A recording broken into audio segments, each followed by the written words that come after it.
Hello and welcome to this World Economic Forum discussion. I'm Karen Cho, co-anchor of CNBC's Squawk Box. I very much appreciate your time today. We're having a discussion that has been lined up for a very pressing topic as we talk about the future: data collaboration, lessons from the field.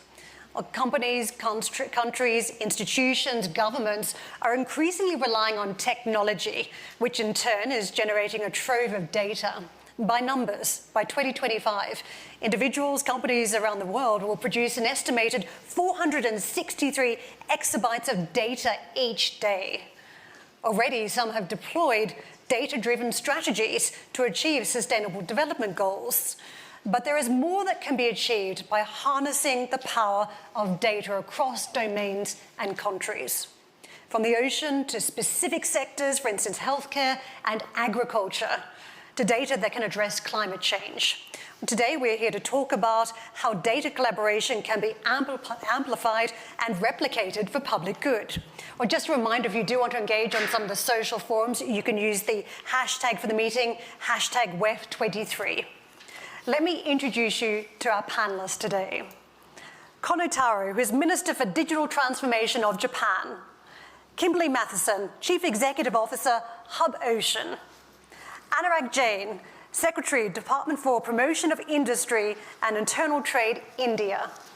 And Shamina Singh, President, MasterCard Center for Inclusive Growth, Executive Vice President, Sustainability, MasterCard USA, Young Global Leader. Welcome to you all. Thank you very much for joining us. Thank you.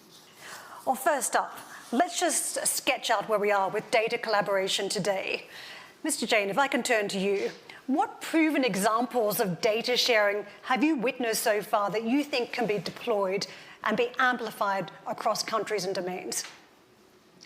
Thank you, all the fellow panelists and guests here.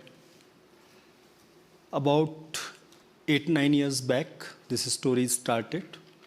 We started a very major program for comprehensive financial inclusion called Jan Dhan. In India, there were only about 35% of the families had a bank account.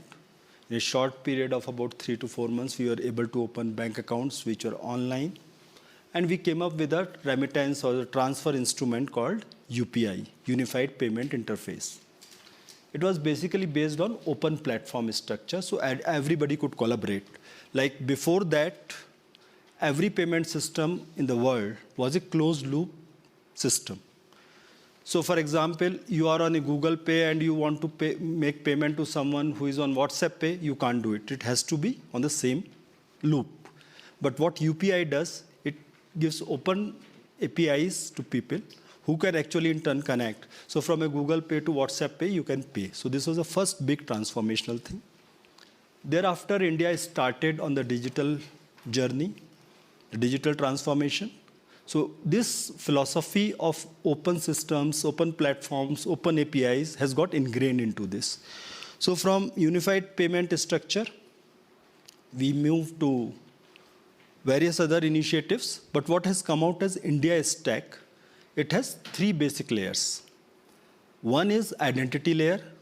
Almost about 1.4 billion people in the country have got biometrics and iris mapped to a unique identity number, which can identify a person with the press of a button.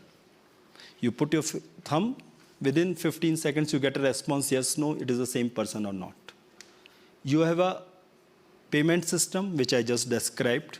I described that in a little detail because I was fortunate to have designed and implemented that at that point of time. And third is what we call data empowerment protection architecture, which is basically a paperless and consent-based layer. So it is not that your data can be shared by someone without your consent. In all our architecture, what we have built in, if my data has to be shared, some OTP comes to me. When I say yes, I put that OTP number, it goes back, and then only data can be shared. So this is consent and paperless. So with these 3 layers, lot of applications, almost 12 major projects have been undertaken.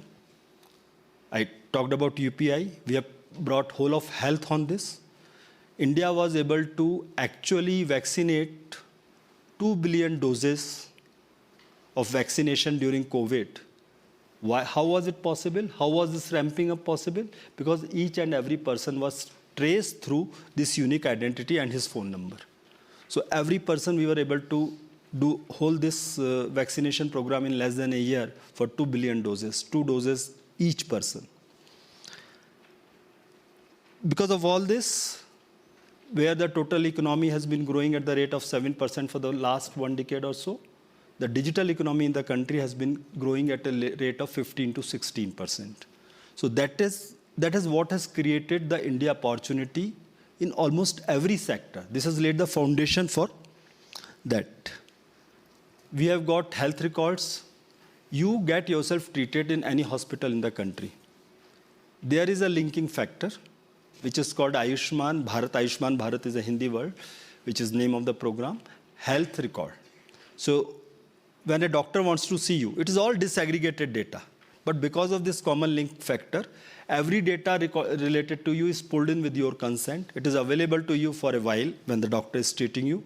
After that, wherever it is residing, it's over. So there's no integrated structure which is there, a monstrous database maze. So it's all disaggregated databases. So this is the way we are going forward. We have done the same thing in the logistics space. There are 7 Government of India departments dealing with 32 different platforms which are some way connected, like the rail system, the airport system, airways system, the shipping system, customs, the foreign trade systems. So all these 32 platforms have been put through open APIs. So the private companies are actually using these and creating user interfaces which are very user-friendly. So this is a game changer in the logistics space. Another, which I call the new kid on the block, which is just coming of age, is Open Network for Digital Commerce. This actually makes e-commerce interoperable by unbundling and making it interoperable. It's an open network. We have come out with a beacon protocol, which creates an open protocol. So effectively in e-commerce, you have 4 layers. You have a seller app, you have a buyer app, you have a payment system, and a logistic thing. So because of this beacon protocol, which is on which each of these platforms are residing, so the network system is there. So anyone who is only in buyer space or someone who is only in logistic space can plug in, and rest of the ecosystem can come from other collaborative partners. So this is going to be the real game changer to my mind. Right. The oligopolies of the world, which almost every country is grappling with, this is the right kind of a solution because the entry barriers go down substantially. So there are many such things. 12 or 13 major projects have already been undertaken. I've just described some of them. And all of these are available on open government data structure. We have got almost about 66,000 data sets available on about 44,000 APIs which are available for people to integrate and use it. Mr. Jain, thank you very much for detailing the state of play in India, the digital economy. This is fascinating. Minister, let me turn to you. I want to get a glimpse into something that you've been watching, very much different economies. We talk about Japan and India, but what have you witnessed that you think is a great example of how we can amplify data collaboration? Well, a good example is COVID vaccine. When we look at the vaccine certificate, there are so many standards globally. And some country, they cannot read our vaccine certificate. We're not going to be able to read some of their certificate. So as people travel, there are quite a few forgery of the certificate. And that is one small thing, but there are a lot of incoherence over the data going on. So we definitely need to create some kind of data regime globally. But if you look at the global situation, Europe is quite tough on privacy with GDPR. The United States is like a wild, wild west. Anything goes. And there's China and other authoritarian regime that government has a monopoly over the data. So what we are trying to do is, well, we are hosting G7 this year in Japan. And if we look back, 2019, the late Prime Minister Abe sort of proposed concept of DFFT, Data Free Flow Trust. So we would like to operationalize DFFT this year. And in order to do that, we are hoping to create a new international body with a permanent secretariat. And we would like to operationalize DFFT. Minister, thank you. We'll follow up on this in a moment. But Kimberly, let me turn to you first. Hub Ocean is a non-profit company, organisation aimed at becoming a central point for data collected from the ocean, data that can be used to generate ocean health. Just talk to us about the coordination that you're witnessing on this project and whether it's useful as we take a look at economies and collaboration across the world. Yeah. So thank you very much. Hello, everyone. At Hub Ocean, what we are fundamentally doing already is building on amazing work and collaboration around ocean data that's already existed for over a couple of 100 years. The World Ocean Database is a really good example of this.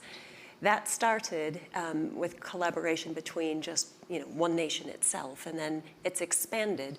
It has data in it about the ocean, temperatures and salinities and wave action and so forth, back to Captain Cook's voyage of 1772, I believe is the right date. So there's a level of aggregation of ocean data which we must build on, and it represents the best assets that we have so far.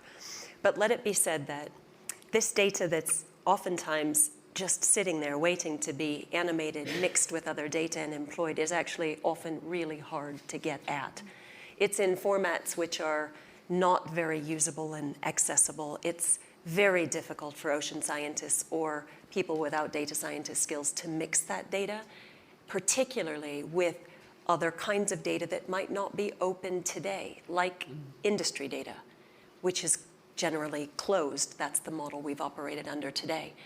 We know that we're in a time where we're going to build out an extreme amount of things in our ocean, right?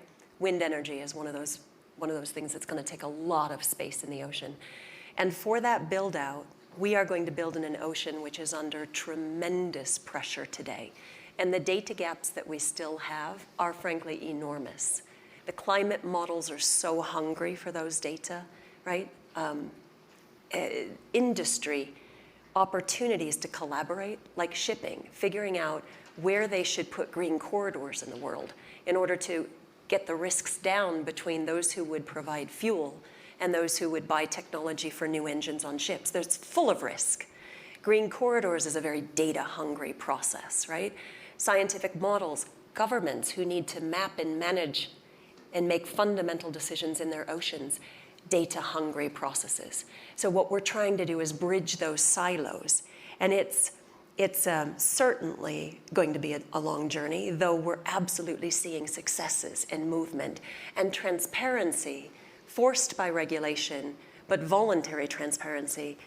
Some days it's very, very heartening to do what I do because you just feel, oh my gosh, there's breakthroughs in understanding that are so fundamental. But it's very hard work, and it's going to take a long time to shift these mindsets fundamentally to much more open data that we can all participate in building on and together with a healthy ocean. Kimberly, I thought the challenges would be land borders, but you fleshed out plenty more there. We'll come back to some of the points in a moment. But Shamina, let me get you into the conversation. You're part of the philanthropic hub at MasterCard, leveraging data for social impact. Just share with us a project perhaps that you're working on that really suggests that there can be data collaboration across domains, across countries. Well, thank you for having me, and hello to all the panelists. Yes, so I think it's a really exciting moment in data and data collaboration. One of the concepts that I'd like to talk about that's a little bit different but supports Kim's notion of the difficulty around absorbing the data and analyzing the data is that there is this gap. We call it an information inequality gap, but it's basically the difference between the data haves and the data have-nots. There is a bifurcation of organizations who are able to build quickly to take advantage of all that the data can provide for decision making, and those that can't. And so the area that we have really invested in is building the field of data science for social impact. What does that look like? It means that we have to build capacity of social sector organizations and other organizations to realize the power of their own data. And that is what's going to unlock the potential, I think, of all of the work that's happening here. What does that look like? We created an organization called data.org, along with the Rockefeller Foundation, whose essential component is to make sure that around the world, organizations were building the data science capacity for everyone, everywhere. In fact, we're building a hub in India. We're building data capacity hubs all around the world. We have 6 that we're building. Those hubs will become centralized resources for anyone, any social sector organization, to build their capacity. So we're trying to create these nodes all around the world to build data capacity. That's one example. I have many more, but that's a really important example that we have worked on right now. I want to pivot to one of the big issues, which is around security. And Minister Kono, you are, as you mentioned, overseeing the G7 digital ministerial meeting in Japan this year. A pressing topic is the extent to which nations are willing to share data, given some of the challenges. I mean, you've held the portfolio of defense and foreign policy. The war in Ukraine, saber rattling by China over Taiwan, other big issues of security. Does this stop the ability to press ahead with data collaboration? I don't think so. Right now, what we trade over the border is not just goods and services, but data goes back and forth across the border. So we need to keep on doing this for the economy. Yes, security is important, and the privacy is also important. And we need to make sure that all the business, all the government, all the civil society are able to send the data back and forth. But as I said, the Wild West in the United States and the GDPR in Europe, it's not going to be able to be convergence on tomorrow. So what we need to do, or say SME in Japan, if they wanted to do something in Europe, if they want to operate in Europe, there's going to be a EU law, national law, regulations, guideline, official Q&A, and rules on data changes so frequently. So big corporation could hire a lawyer or law firm and go into the bottom of the regulation. But the SME not going to be able to have a capacity to do that. So what we need to do is to increase the transparency. And we wanted to create a global inventory of the regulation so that even the SME could know what they have to do for certain industry, for certain country. So we just wanted to make sure that we could create that field. At the same time, we need to have security for data, and we need to be able to protect privacy and security from the cyber attacks. So that's something we have to do in sync.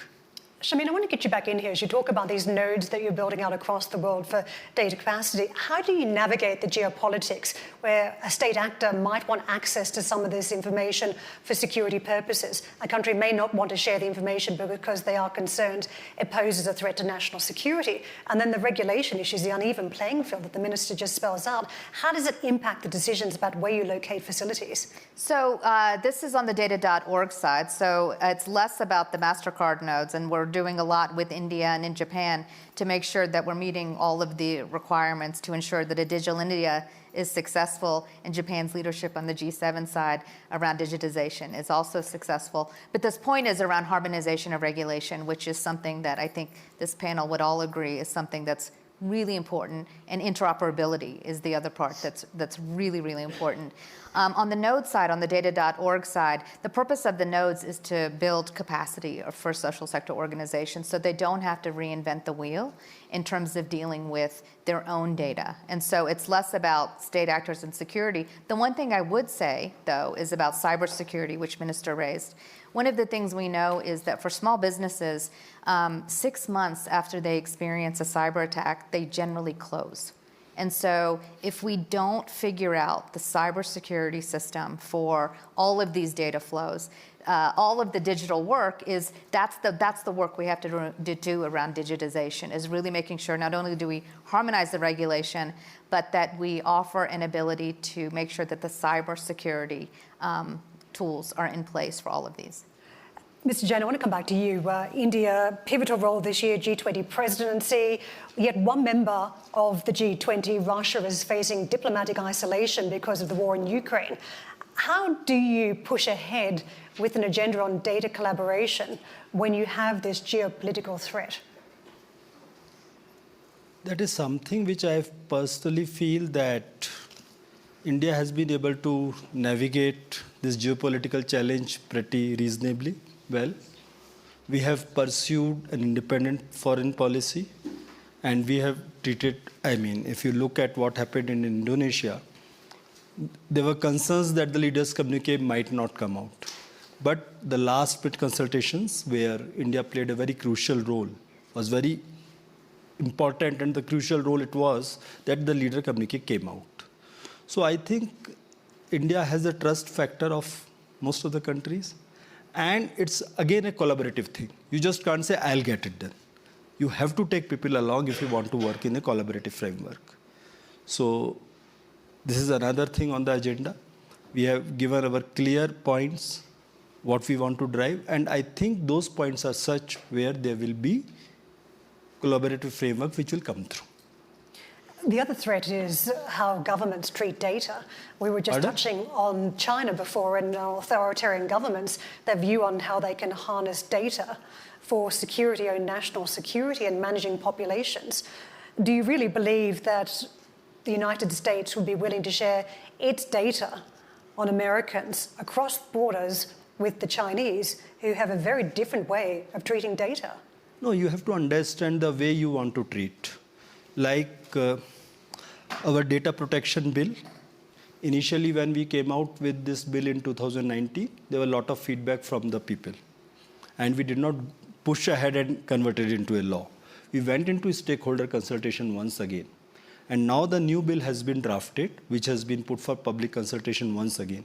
It has come out with certain clear principles. First is, before I get into the principles, when I talked in the answer to the first question, I talked about disaggregated database. There's no one single database which holds the whole data.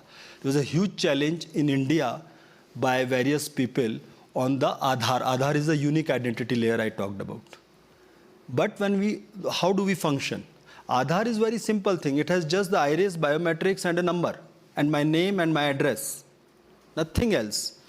How is that number is connected and seeded into all other databases which are residing separately. If there is a health database, it has just one more field added to this.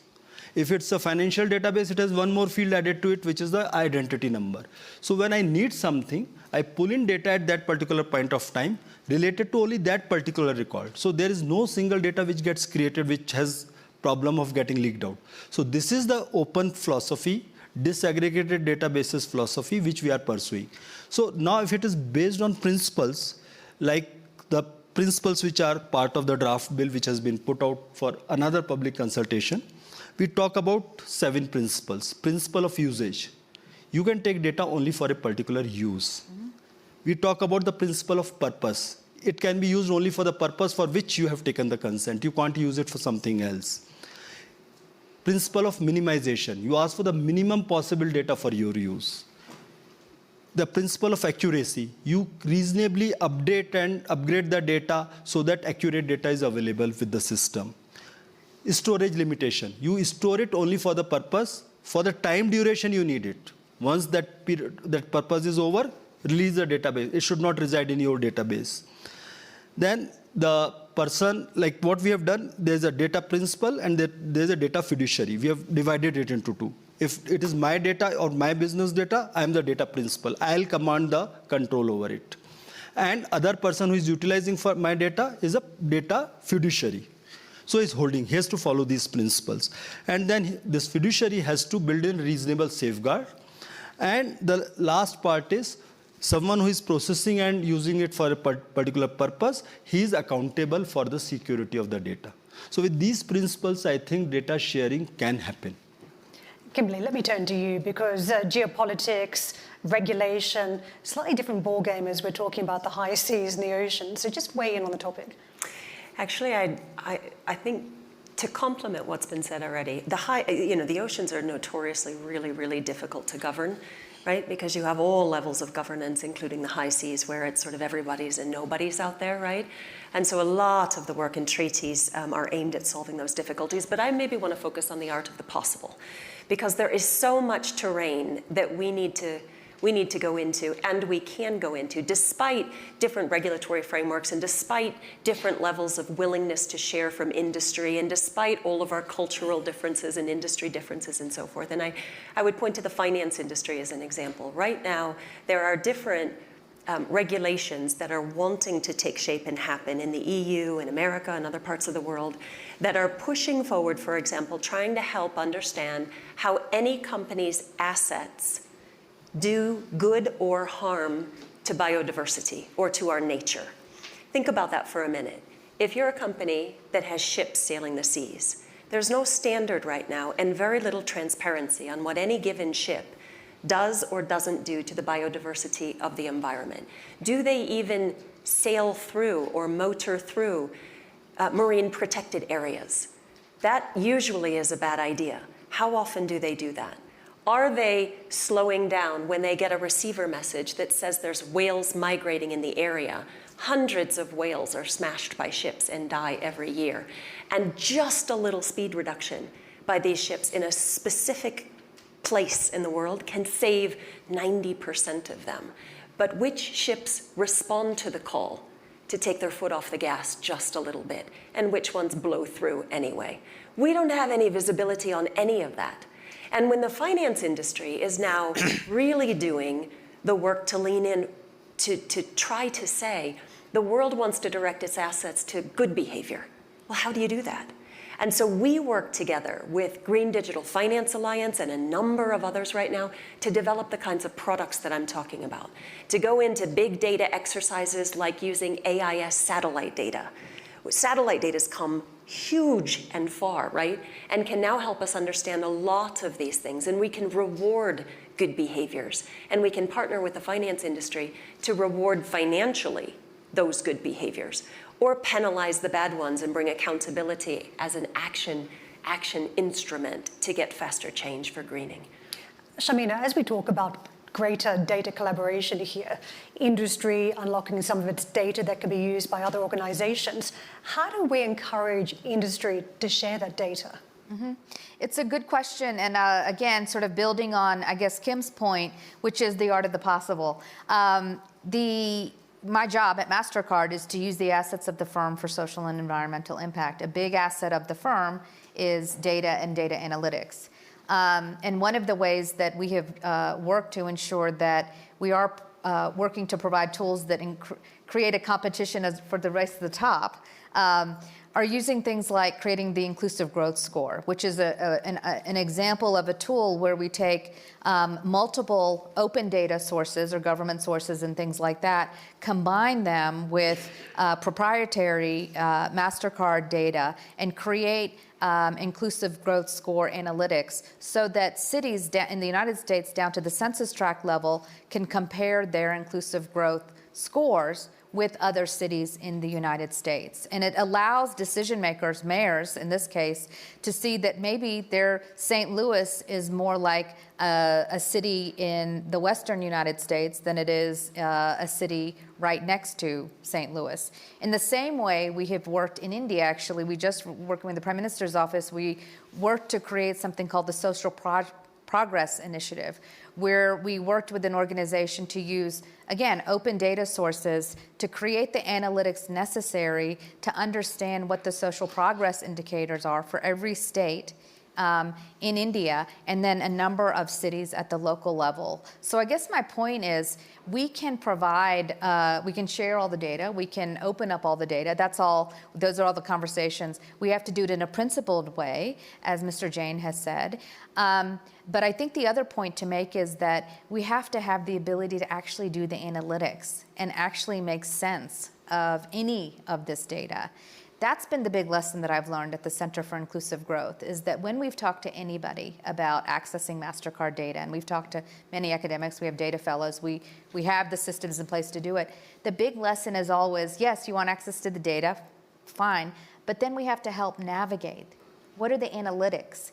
What are the data sets? What are the things that they need to actually understand the issues that they're trying to study? And that's why I think the capacity side of the equation is so important. What safeguards do we need to put around the analytics? When we hand the data over to a central body or a particular country, what safeguards do we have around that? Well, I think on the analytics side, what you're creating is the product, right, for them. And so in India's case, as an example, on the social progress imperative, we worked to create the we worked with in this case, an academic institution and an NGO to create a product that said, here's the analytics already formulated. And so you can use it if you'd like to make decisions around that. If there are other data formulations and other data analytics, we can work on those as well. Minister Connor, can I come back to you as we talk about progress and not just declarations from countries that they want more collaboration, but to genuine action? What has to happen next? You mentioned a bit around regulation. Is that a stumbling block? We need to have common standards at this point. Well, what we need is trust and security. If people don't trust the receiving side, then you see the rise of protectionism, data protectionism, or data localization. So we need to increase the trust so that data could flow across the border. And then we hope to have one regulation, but that is not possible. So we need to really create interoperability. I think that's the buzzword for now. And internet is now increasingly becoming like a splinternet. And some authoritarian regimes are trying to reach out to the global south, providing their way of data management.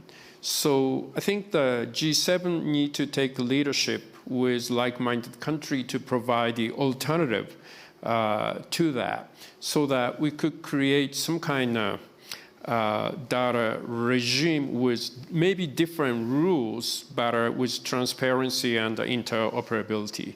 And that's what we need to do. Minister, this sounds a lot like a form of a trading bloc, but in data sharing, that it's only really like-minded countries that play the same game on geopolitics that we trust, that can really enter into this exclusive club on data collaboration. That's not enough, is it, if we truly want to have some sort of societal benefit around collaboration? Yes, we don't want to create a club of G7 or just like-minded countries. We definitely need to reach out to the whole economy. So we need to create some kind of decision-making body for outcome-oriented. And then we need to include everyone who are willing to go along with it. Then data start flowing each ways, or many ways. And not only the government, society, business, but society could benefit out of it. What do you say to industries that are reluctant to share their data at this point? They want to keep perhaps commercial secrets very much to themselves. They don't want that to be shared. Any access point that they can provide for a rival could be to their detriment. Well, we need to protect privacy, security, and the intellectual property right. But data is not like just other goods and services. If you import oil, no one else could use that oil. But if you get the data, the others still could use the same data. And if we add more to it, we get better knowledge. So fundamentally, the flow of data each way would be beneficial to everyone. That's the difference between oil and gas. If someone has it, no one else could use it. But data, I think if we share more, everyone could benefit more. Mr. Kimberly. Yeah, but that's a fantastic point, and the work that we do all the time is to find these propositions which are win-win. For example, if you take oil and gas companies opening up their data, why? To accelerate wind energy build-out. Everyone who has anything to do with energy right now seems to be concerned with compressing the timeline so that we can get 40 times more renewable energy built in the ocean fast, right? We need that to happen. The data that we're building on, that countries are building on to have insights to where should we build, how should we build, which species do we need to take care of, it's painstakingly closed, right? And the processes that are designed right now could benefit from very small tweaks sometimes and create massive opportunities for everyone to win instead of competing on acquiring information in the North Sea, which has 7 countries participating, all of them doing it in own individual processes, every company bidding themselves in own individual little plots of ocean. The fish don't know if they're swimming in Netherlands or Norway or Ireland or UK waters. They're just trying to do their best to stay alive up there in the North Sea, right? And we're plopping down things and building things all over. This is so ripe for better collaboration, and the industry has so much to benefit too. You've got to find propositions where the industry benefits. You can find them. We get more mature on digital every day, and that should be that we can come a little more out of our comfort zones, right? And again, imagine the art of the possible, right? And scope out these areas where there are win-win benefits. We can find them and we must find them. Mr. Jain, after your comments earlier too, there seems to be 2 different parts of the universe when it comes to the digital economy. One where you have economies that are becoming highly connected, more efficient at how they run their populations thanks to technology, and how they then pivot to sharing that data across borders, versus other developing and emerging markets that are not even digitized to an extent at this point. How do you share your lessons in both directions? 1, to bring up other economies to match what you're doing in India, and 2, to share that data across borders? First, as I said, in the G20 thing, what we have already offered is the digital public infrastructure that we have actually offered it to the world. The countries, the developing countries, other emerging markets, whoever needs it, we are willing to share our knowledge base.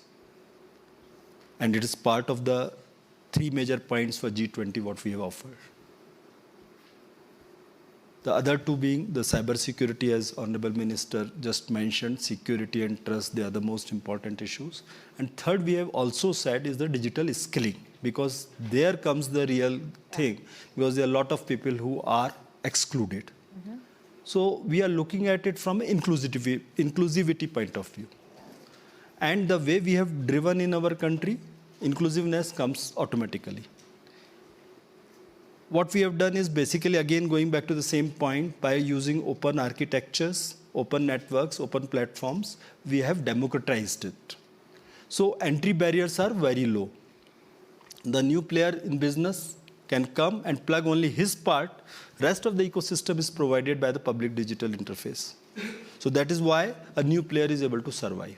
And that is why India's economy in the digital area is growing so fast. That is the different philosophy we have followed. On the data sharing part, Honorable Minister has rightly put the concerns. So it has to come from the principles. The principles I just laid out. Because when initially India also had gone the same way, that you can't take our data out. But then but since it's a democratic country, we engage with our businesses directly, listen to them and decide what is to be done. When we understood their concerns, we did not push forward with the same bill. We changed it completely. And now it's a principle-based thing which has come out from. So it's something similar to what we have done in e-commerce. It's again a principle-based thing. We have just unbundled so each part and made it interoperable. And it is based on an open network system. So this is the way to go forward. And I guess if people have started looking up to India on India's success story, developed world was there already ahead of us. but it's a matter of the last 1 decade that India has just caught up. And since we have pursued a different path, therefore we have been able to catch up so fast, and we are growing still. Other day, I should not say such a thing in a public conversation, but one of the ambassadors of a country had come and met me, of a developed, one of the top bracket companies. He said, after the interministerial meeting where I was part of it, assisting my minister, he actually told me that we have understood we are 15 years behind India in technology. And it is one of the topmost countries. I said, no, sir, you are mistaken. You are not behind us. Behind means you can catch up. You are on a different path, we are on a different path. Which highlights the difference we're seeing across the globe, doesn't it? I want to give the audience something tangible to take away. And Shamin, if I can get you to kick it off first, just talk to us about one concrete step you would like to see to ensure that there is data collaboration that is fully scaled to meet this ambition. Yeah, I think it's where I started, which is in order to have true data collaboration, you have to have data equality. From the supply, demand, from public and private, from social and all of the social and other sectors. And so I would just encourage us to really ensure that we are creating capacity, building the field of data science for social impact so that we have data equity across sectors. And I would encourage you to visit data.org to learn more about it. Minister Connor, let me turn to you. A concrete step you would like to see so we amplify data collaboration. Well, in order to increase interoperability, we definitely need input from the private sector. We need to know what's really going on in the real society, real world. And then we need to utilize emerging technology like private enhancing technology to increase the interoperability. So what we are trying to do is we are having G7 meeting in April in Japan, but the day before the G7, the World Economic Forum is hosting public-private forum in the same place, and we would love to have you there. We would love to hear your voice, your input. So when we trying to set up an international body and make an arrangement, we know we have heard your voice, and we would also like to have a multi-stakeholder panel in this body. Mr. Jain, a concrete step you'd like to see happen from here?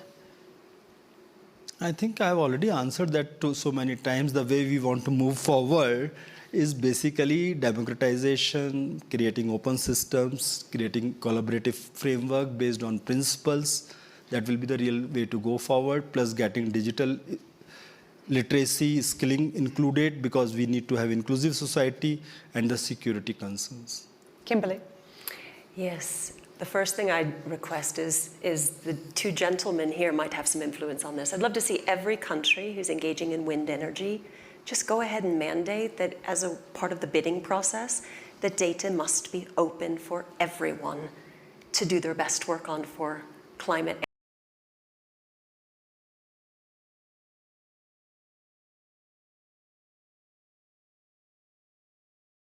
Force you to open up from your company. Please take action to say, how else could we participate in sharing that would have multiple benefits across the board? Take an active posture, go beyond the forcing hand, and find out what else is there for good. Now, it's been such a fulsome discussion. We have run over a little bit. Are there any pressing questions, though, from anyone before we wrap up? Feel free to pop your hand up if there is something you wanted to ask quickly. I have a question to Mr. Kono. How much do you want to see achieved in G7? You talked about free flow of trade with trust. And I have a question to Secretary Jain. What kind of policy coordination will be doing for G7, G20? And because in G20 you have an authoritarian regime that Mr. Kono has mentioned about. What kind of achievement can you see in G20 as well? We may have to keep it super brief, so. Okay, well, we would like to get endorsement and participation of a G7 country for building a new body for data regime, and we wanted to start operationalizing it. Mr. Jain. I think when we want to come to a conclusion, when you have differing views, I always say start from this end or this end. Two of us, either I convince you or you convince me, or two of us agree to a third solution. So it's a basically engaging with the stakeholders.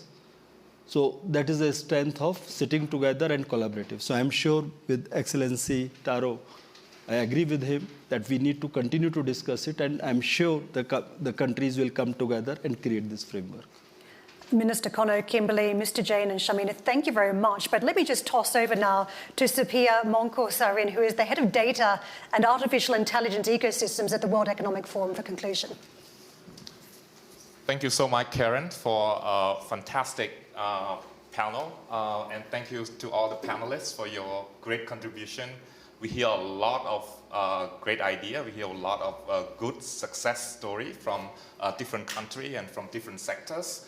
And I am really confident that with the leadership of Japan and India this year in G7 and G20, I think we'll be able to achieve concrete results toward sustainable development that is for the benefit of humanity and our planet. At the forum, our data policy platform has an initiative that is focusing on building new approaches to achieving sustainable development. So we welcome all your active contribution toward that. Feel free to reach out to me if you have any questions. Thank you so much. Thank you again. Thank you. Thank you very much, Minister. Appreciate the time. Thank you very much. Thank you. Very nice meeting.